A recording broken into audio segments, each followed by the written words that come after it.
Marilyn, pour ITV, je suis avec Gérard sur Montréal, en Vivarais.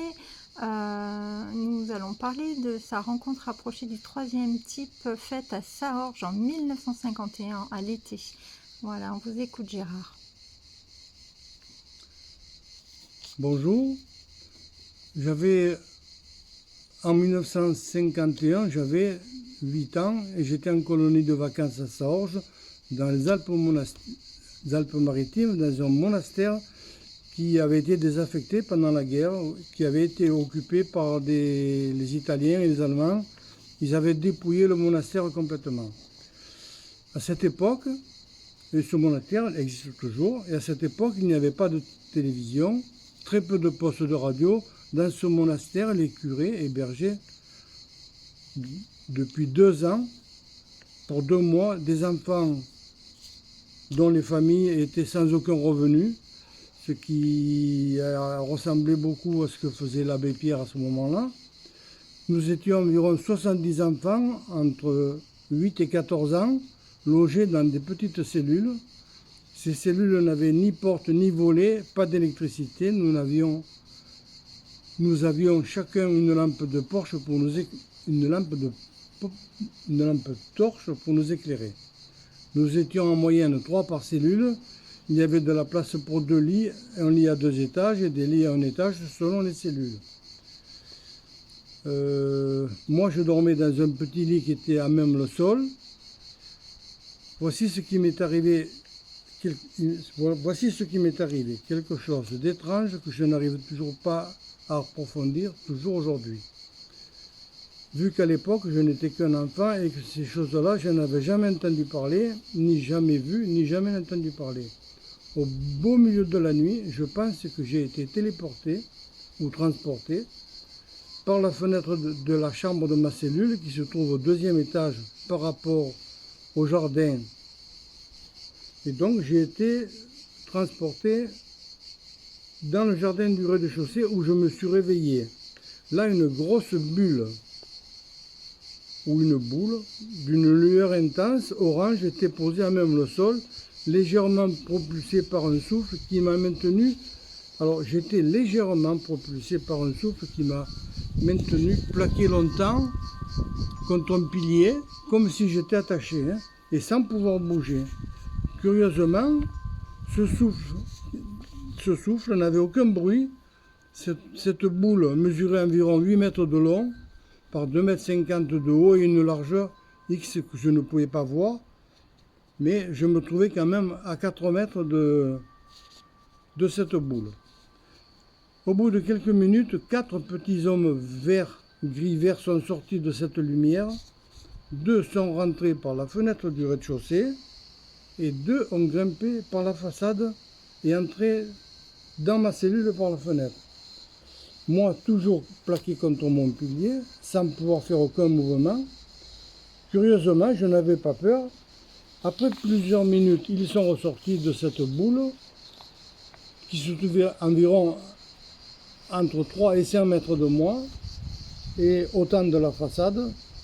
Pendant ce trajet, j'ai pu observer qu'ils n'avaient pas d'habits et qu'ils avaient des mains plus longues que les nôtres et des doigts assez longs avec des protubérances en bout des doigts en forme de petits cônes et des bras très longs, plus longs que les personnes humaines. De cette boule sans bruit, ils sont re-rentrés dans cette sphère de lumière et cette boule sans bruit s'est élevée verticalement vers le ciel, vers une cinquantaine de mètres du sol et a disparu à une vitesse inimaginable vers le sud. Ce souffle qui me maintenait plaqué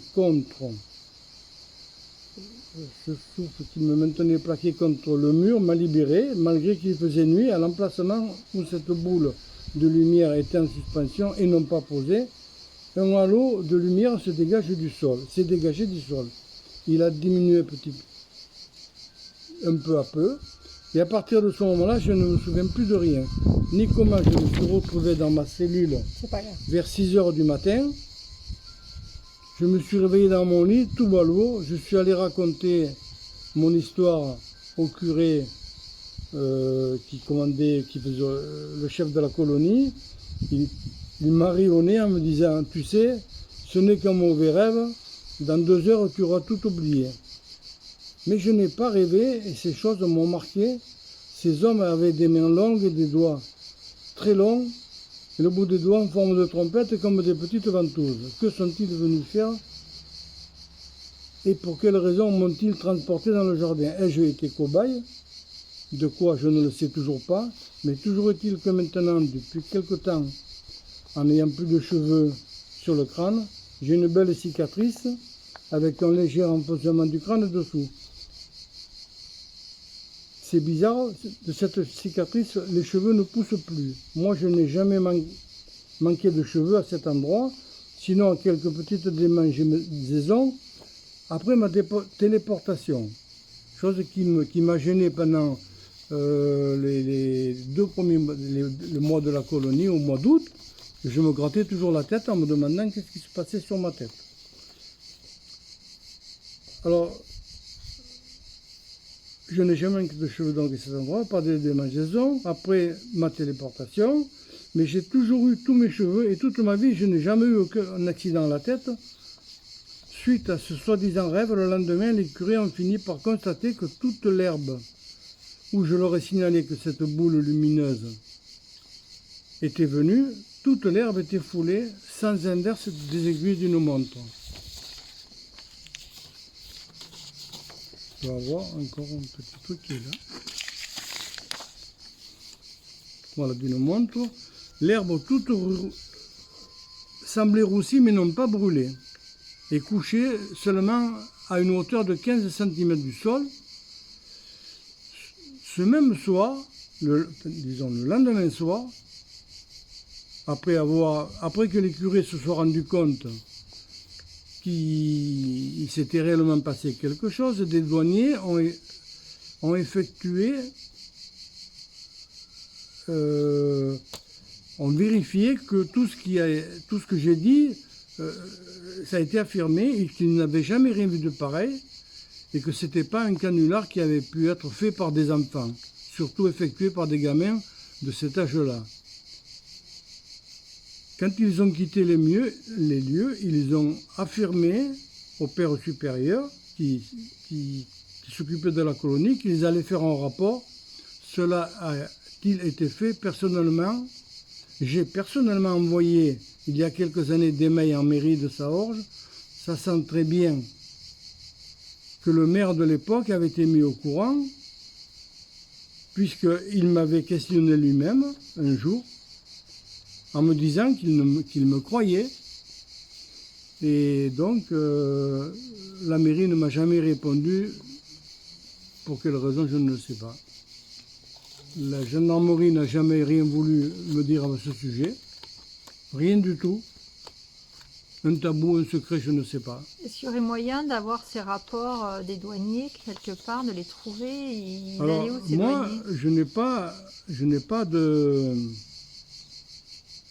possibilité d'ouverture chez des gens comme ça pour faire ces recherches. Mais certaines personnes ont des entrées à la gendarmerie ou des relations importantes, peut-être pas avec des hommes de loi, avec des maires, avec des préfets, etc., pour faire ces recherches. Mais il est certain, et de toute manière je n'étais pas le seul, et la dernière personne qui était venue avec moi contrôler le lendemain matin que cette herbe était bien foulée, que je n'avais pas rêvé, elle est décédée il y a quelques mois, juste avant le mois de mai 2024, cette année. Cette personne est décédée. C'était la personne qui réellement m'a toujours soutenu dans mes propos, qui pouvait affirmer que ce que j'avais lu était vrai. Voilà, cette personne est décédée. Toutes les autres personnes sont décédées aussi. Après, il y en a qui en ont entendu parler, mais qui n'étaient pas à la colonie à ce moment-là, donc ça n'a aucune valeur. Donc vous avez écrit un livre quand même sur le sujet, oui, où vous relatez votre observation. Alors, dans mes moments de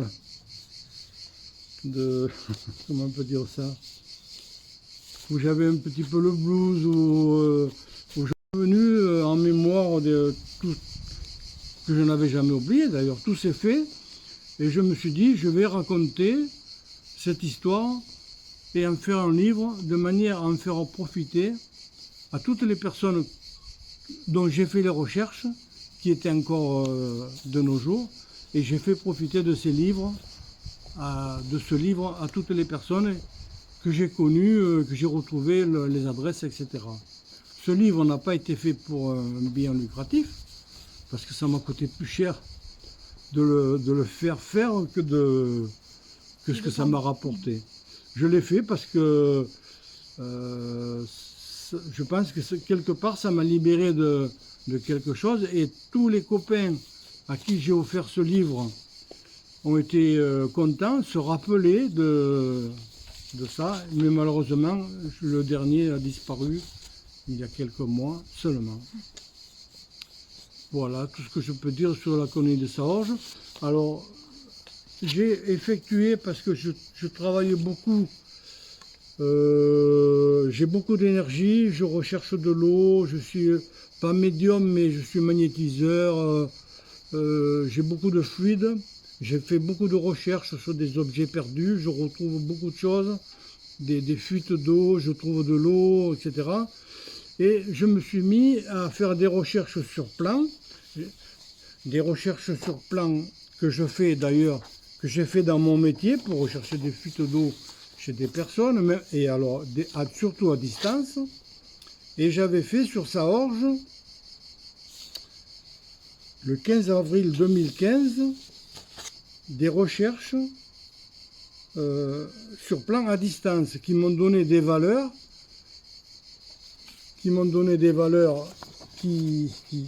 c'est des valeurs que moi j'ai relevées avec un pendule. J'ai une méthode de recherche qui est propre à la... c'est une méthode qui est la mienne et qui fonctionne. Alors j'ai fait des recherches une fois le 26 avril et une fois le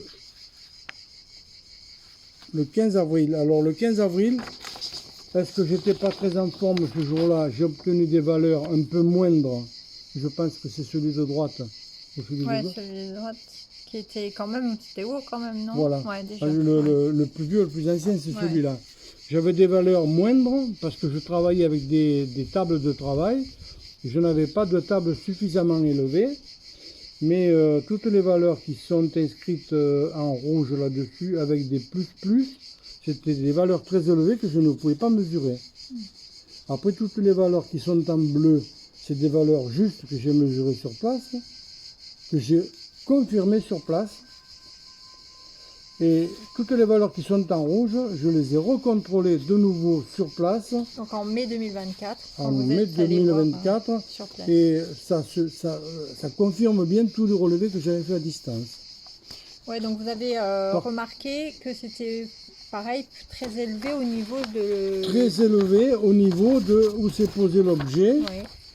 C'est-à-dire dans la zone rouge. Voilà. Dans la zone rouge là. Et moi, j'étais donc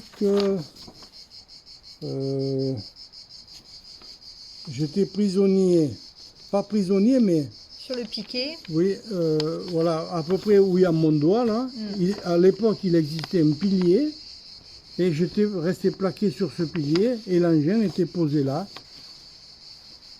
Alors, de cet engin, si on peut appeler ça un engin, pour moi c'était une grosse boule de lumière, une boule de feu, mais qui ne dégageait pas de chaleur, qui dégageait un souffle. Qu'est-ce que je peux dire là-dessus? Sans bruit. Et alors, moi je reviens sur les entités qui carrément sont passées à travers les carreaux de la fenêtre. Quoi. Donc de cette boule de feu, de cette soucoupe volante, comme il y en a qui appellent ça, ou des ovnis, est sorti 4 personnes. 2 sont rentrées à l'intérieur du monastère par la cuisine du rez-de-chaussée.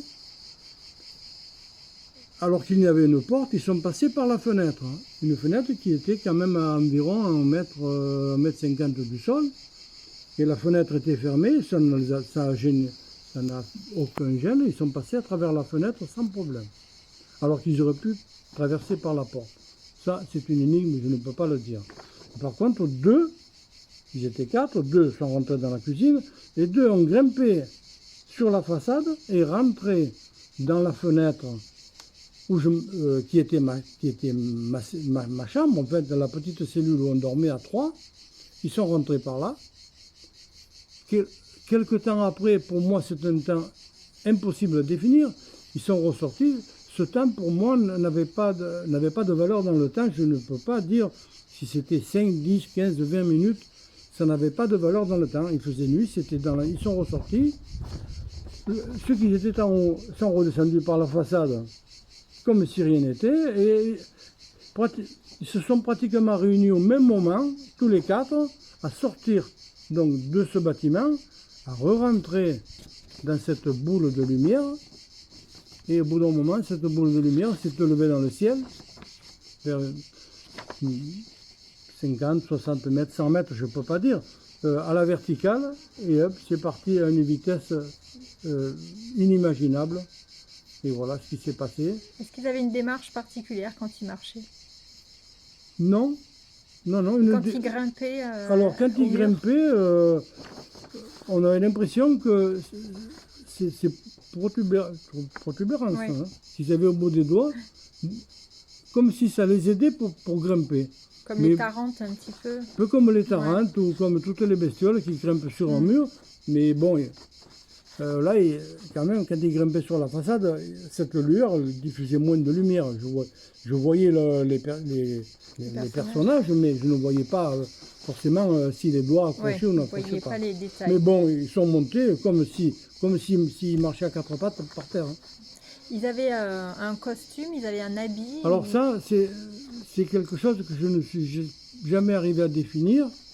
Pour moi, la couleur était un gris vert, mais sans différence de...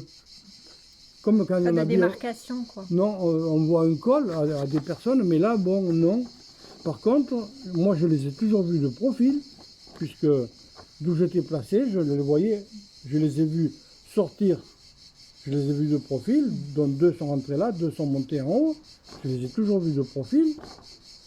Et, comment dire, je n'ai vu que la moitié, à peu près que la moitié du visage. Hein. Alors le visage ressemblait un petit peu à un visage humain, avec le menton peut-être un peu plus bas. Par contre, des yeux plutôt en amande vers le bas, qui pour moi paraissaient noirs. Et le reste du visage, je ne peux pas, j'ai vu que le profil. Je ne peux même pas affirmer si on voyait des lèvres ou quoi, où on est. Et on est peut-être certainement, mais ça, je ne peux pas... Le nombre de doigts ça non plus, ça c'est... Par contre, si j'avais des doigts, des mains avec des doigts très longs, beaucoup plus, peut-être le double des nôtres, et des bras beaucoup plus longs que les nôtres, qui ressemblaient plutôt à des bras de chimpanzé. De chimpanzé, oui, voilà, des bras qui pendent beaucoup plus. C'est tout ce que je peux dire pour ce truc-là. Par rapport, je reviens aux personnes qui étaient là pour faire leur rapport, là. Alors, Où c'est qu'ils allaient? Est-ce qu'ils avaient un point de chute? Alors, c'était pas des gendarmes, c'était des douaniers. Ouais, les douaniers. Après-guerre, il y avait eu, entre la France et l'Italie, bon, c'était pas le grand bonheur. Hein. Les Italiens nous avaient déclaré la guerre, donc les douaniers français ou les gendarmes français se tiraient un peu toujours la guéguerre avec ses homologues italiens. Et à Saorge, à Fontan exactement, il y avait des douaniers, je pense, c'était pas une caserne, mais un poste où il y avait des douaniers qui tous les soirs montaient certainement en voiture à Saorge, puis comme le Saorge, on ne traverse pas le village, on le traverse à pied, et donc ils montaient à pied dans la montagne pour traquer les contrebandiers italiens qui faisaient du trafic avec la France.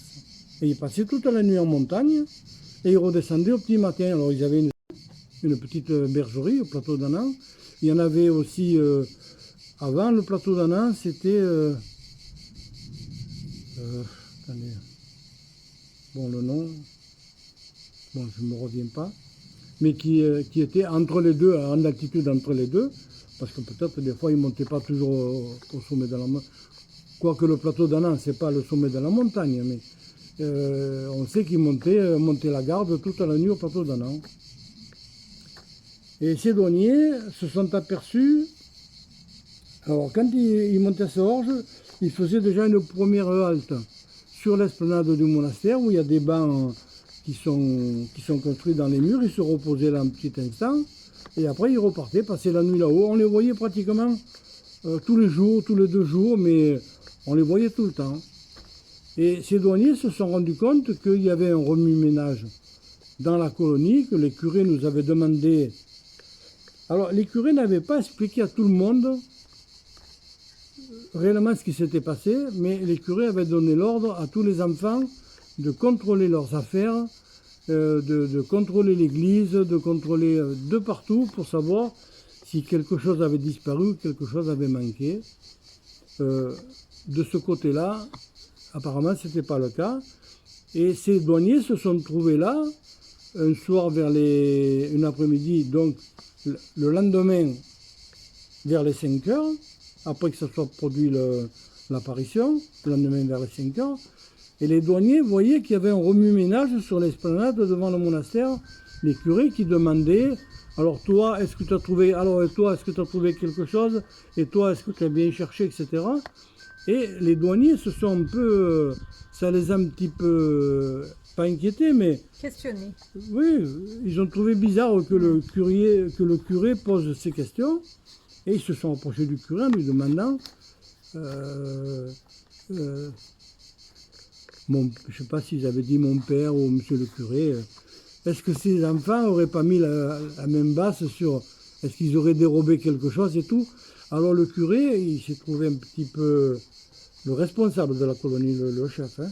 Il y en avait d'autres, mais le chef, il dit non, comme s'il ne voulait pas dévoiler ce qui s'est réellement passé. Il dit non, il n'y a rien, non. Alors le douanier, vous savez, je me rappelle très très bien, hein, j'étais peut-être le plus près, moi, de ces personnages. Et le douanier dit, non, monsieur le curé, écoutez, arrêtez de me raconter des bobards, je vois bien qu'il se passe quelque chose. Il y a quelque chose qui a disparu. Et au bout d'un moment, le curé, il dit, non, ben écoutez, c'est juste que on est un peu embêté parce qu'il s'est passé quelque chose d'improbable. Alors le douanier, il dit, mais quand même, expliquez-nous. Et là, le curé n'a pas pu faire moins que d'expliquer ce qui s'est passé. Et évidemment, le curé m'a désigné du doigt en disant, ben voilà, c'est cette personne, on m'appelait Choupette à l'époque. Voilà, cette personne, c'est Choupette, lui, il peut vous expliquer mieux ce qui s'est passé. Et là, j'ai expliqué au douanier ce qui s'est passé. Et sur les douaniers, il y en avait un qui devait être plus gradé que l'autre, je pense, ou le responsable des deux. Et il me prend à part et il me dit, tu sais petit, je répète exactement, mais alors j'ai ça en mémoire, mais alors, tu sais petit, fais bien attention à ce que tu vas dire. Nous, les douaniers, nous sommes exactement comme les gendarmes. Nous sommes gendarmes et tout ce que tu vas nous raconter, il ne faut pas nous raconter des blagues parce que c'est très sérieux. J'ai dit non, moi je vous raconte que ce que j'ai vu. Et là, les douaniers disent, bon, ben nous maintenant, on voudrait avoir un peu plus de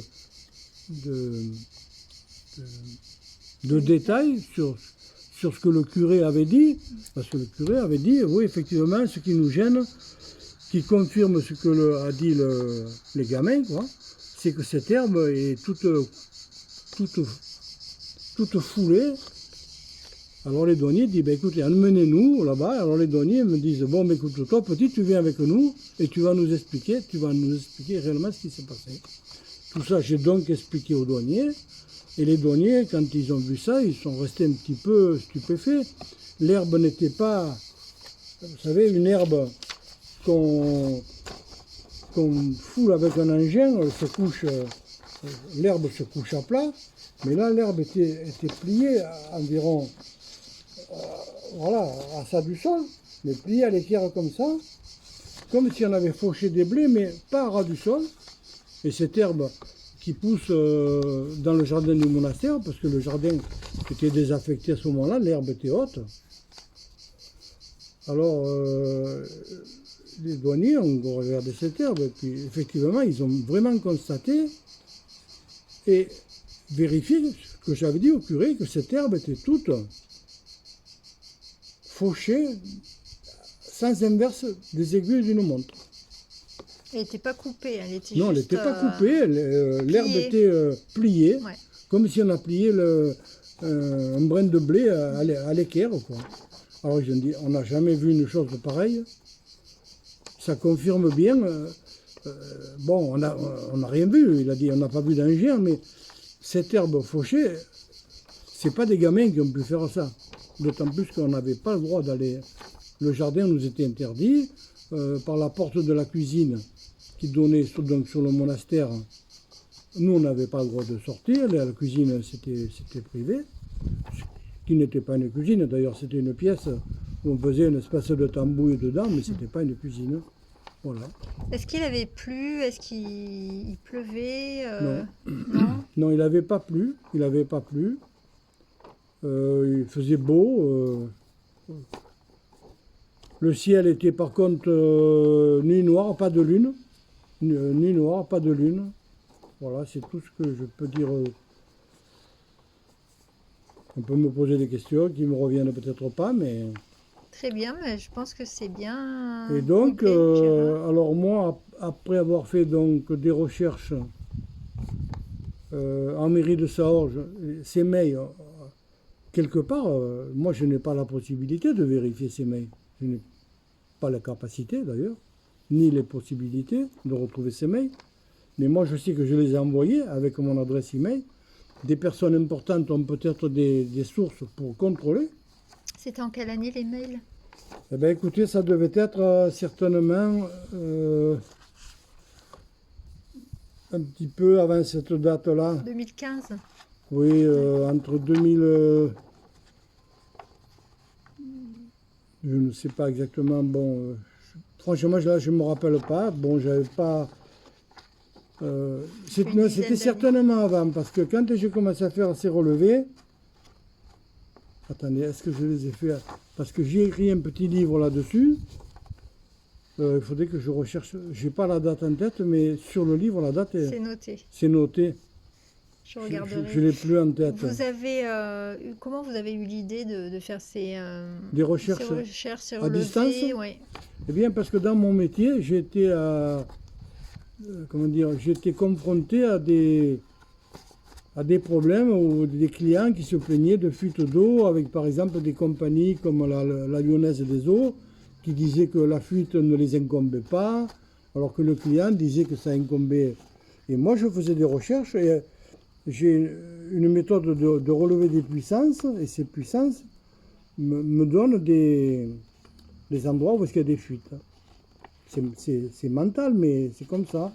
Et je remarque que chaque fois où je donne... Pas toutes les fois, ce n'est pas vrai, parce que des fois, c'est pas toujours juste. Parce que des fois, on n'est pas bien en forme, des fois, le temps ne s'y prêtait pas, l'électricité du temps ou quoi, je ne sais pas. C'est pas toujours juste. Mais bien souvent, c'est juste. Et donc, je m'étais mis de faire dans la tête de ces relevés. Et dans quel but? Vous pensiez à quoi quand Ben, vous écoutez, déjà, j'avais dit, tiens, je vais voir si...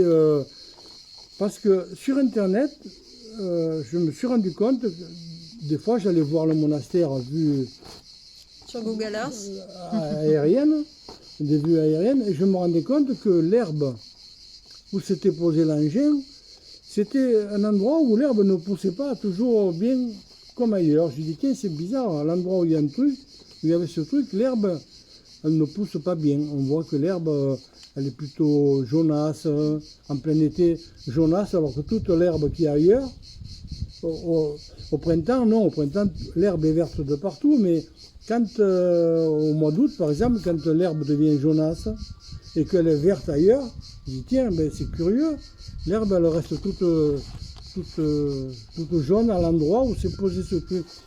Alors j'ai pensé, j'ai dit, pourquoi ne pas faire des recherches à distance pour voir s'il reste une puissance qui monte du sol, des radiations ou des trucs comme ça. Mais j'avais fait ça tout à fait, comment dire, sans aucune suite, quoi. Et je me suis rendu compte que les valeurs étaient importantes, et puis je les ai relevées, j'ai dit, tiens, ben voilà, je m'étais hier trompé, ça confirme ce que moi j'ai eu en 1951. Voilà, ça confirme ce qui s'était passé. Et c'est resté donc dans les oubliettes pendant des années.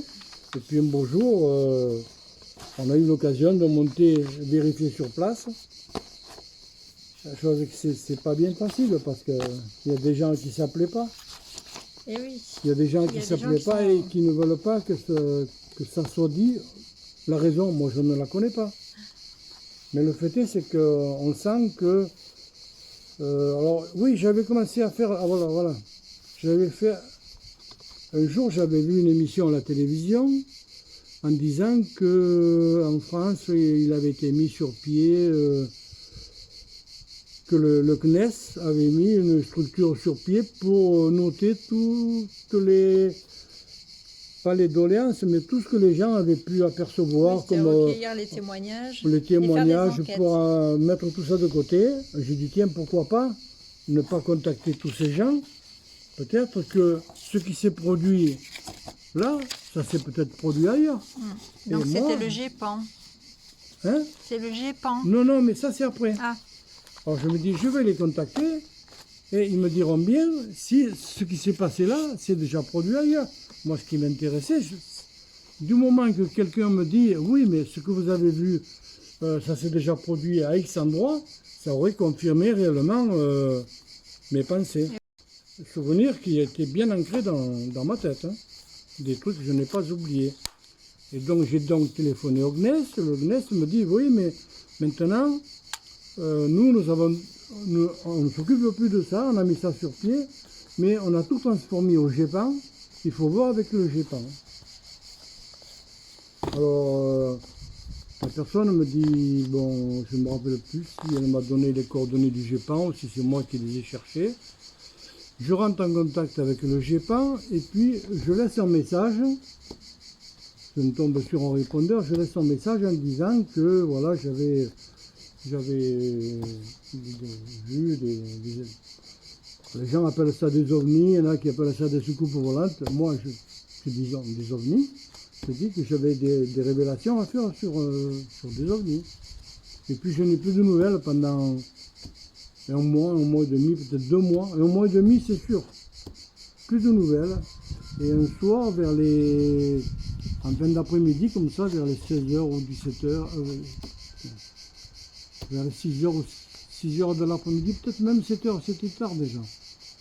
Une personne me téléphone, cette personne c'était une femme, et elle me demande, oui voilà, vous nous avez laissé un message en disant que vous avez aperçu un ovni, tout ça, alors expliquez-moi un petit peu ce qui s'est passé, ce qui se passe et qu'est-ce que vous avez vu. Alors je lui explique, et puis la personne me répond, ah oui, mais de toute manière, nous on ne fait rien parce que de toute manière c'est trop vieux, on ne peut rien faire. C'était en quelle année ça? En 1951. Ah oui, que j'avais... Non, votre essai de... Écoutez, c'est à peu près entre 2000... Ça, les relevés, j'ai fait en 2016. Peut-être en 2016, peut-être en 2015, 2014, mais c'est dans cette plage-là. Mais j'avais fait ça sans aucun but. Hein. J'ai dit, tiens, je vais essayer de voir si quelqu'un a vu la même chose. Pour confirmer que je ne sois pas à moitié gaga. Je ne suis pas imbécile quand même, je sais que je n'ai pas rêvé. Et puis il y a eu un constat de douanier, donc des recherches, on peut les retrouver. Et donc cette personne m'a dit, non, de toute manière, c'est trop vieux, on ne peut rien faire. Nous, on ne s'occupe que des cas récents. Ce qui est récent. Ce qui est faux d'ailleurs, mais enfin, bref, voilà. Donc l'affaire a été close. et j'en ai plus jamais rien fait jusqu'au jour où je me suis mis dans la tête de faire des recherches personnellement avec des valeurs qui tiennent la route. Et c'est là que je me suis rendu compte que à l'emplacement où s'était posé cet engin, appelons ça comme ça, il y avait des énergies résiduelles. Alors, est-ce que ces énergies existaient avant? Est-ce que c'est des énergies résiduelles? Ça, c'est la question que je me pose encore aujourd'hui et que je continue à chercher toujours dans d'autres endroits. Voilà. Je pense que j'ai toute ma tête encore. J'ai une très bonne mémoire. Je me rappelle de beaucoup de choses, mais je ne peux pas... Si vous avez des questions... Vous avez déjà bien expliqué. Je pense que c'est complet. Voilà, je pense que... Merci. On reviendra vers vous si on a d'autres questions. Oui. Merci manière, Gérard.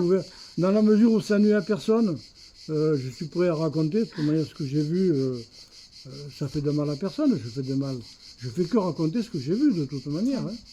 Donc là, aujourd'hui, vous êtes venu sur le site de la rencontre rapprochée du deuxième type qui s'est déroulée à Montréal en 1930. Oui. Donc oui, il y a un petit peu comme vous, des traces au sol où l'herbe était aplatie. Voilà, avec le même procédé, je fais des recherches sur le sol. Alors, ces recherches, je les fais avec l'aide d'un pendule. Il faut que je me mette bien en condition. Le pendule me donne des réponses à toutes les questions que je peux formuler. Et je m'aide aussi d'un bâton qui transmet l'électricité du sol jusqu'à ma main et que je peux activer comme un interrupteur, par exemple. Je mesure avant de faire fonctionner cet interrupteur. Je plante le bâton au sol. Et en fonction de ça, je relève les énergies qui montent du sol et les énergies que moi, c'est-à-dire, je fais circuler la puissance d'énergie que je reçois, qui me vient d'en haut, disons, de l'univers, appelons ça comme ça, que je reçois, qui me permet de contrôler réellement ce qui se passe en partant du sol, en passant par mon bâton, mon corps. Soit ça remonte, soit ça redescend, je ne sais pas. Mais de mesurer ce courant électrique qui se produit entre les deux. Ça me donne des valeurs importantes. Et ces valeurs importantes, pour moi, c'est chose que si je me déplace, par exemple, il y a un lieu où il y a des valeurs très importantes, un cercle d'une dizaine ou une vingtaine de mètres carrés ou plus même. Si je me déplace plus loin sur les extérieurs, je me rends compte que toutes ces énergies retombent à des valeurs moins importantes. Ce n'est pas ce que je recherche. Moi, je recherche où est-ce que les valeurs sont les plus importantes. Et chaque fois, ces valeurs indiquent, c'est peut-être pas un hasard, ces valeurs prouvent qu'il y a eu une manifestation ou quelque chose s'est passé à cet endroit. Donc c'est le cas en bas, puisque là où vous avez détecté une forte énergie, c'était là où il y avait le cas que j'ai relevé aujourd'hui, ce matin, où j'ai relevé des valeurs importantes qui montaient jusqu'à des puissances qui vous donneraient peut-être rien pour vous, mais qui pour moi sont très puissantes, puisque c'est des valeurs qui dépassent déjà les 120 000. On est monté jusqu'à 230 ou 240 000. C'est très important. C'est l'échelle de Bovis, c'est ça? Qui a rapport avec l'échelle de Bovis. De Bovis. Oui, c'est Bovis qui a mis cette échelle au point. Et on peut s'en servir pour beaucoup de choses. On relève des énergies, on relève beaucoup de choses avec ce système-là. Alors évidemment, la personne, il faut qu'elle ait du fluide, soit du fluide ou soit un cerveau très entraîné à ce genre de recherche. Et moi, ça ne me pose aucun problème. J'arrive à j'ai trouvé des fuites d'eau, des recherches à 40 km, trouver des trucs sur des points précis. Bon, je n'invente pas, puisque d'autres personnes ont contrôlé. Hein. Des objets perdus à 40 km, ou des fuites d'eau à 40 km. de Oui, ma c'est maison. quand même Donc reconnu. voilà, ces valeurs me donnent bien quelque chose. Il y a bien résultat de ces valeurs. Ces valeurs veulent dire quelque chose. Tout dépend comment on les interprète. Voilà. Je vous ai Merci tout dit. Gérard, à bientôt. Voilà.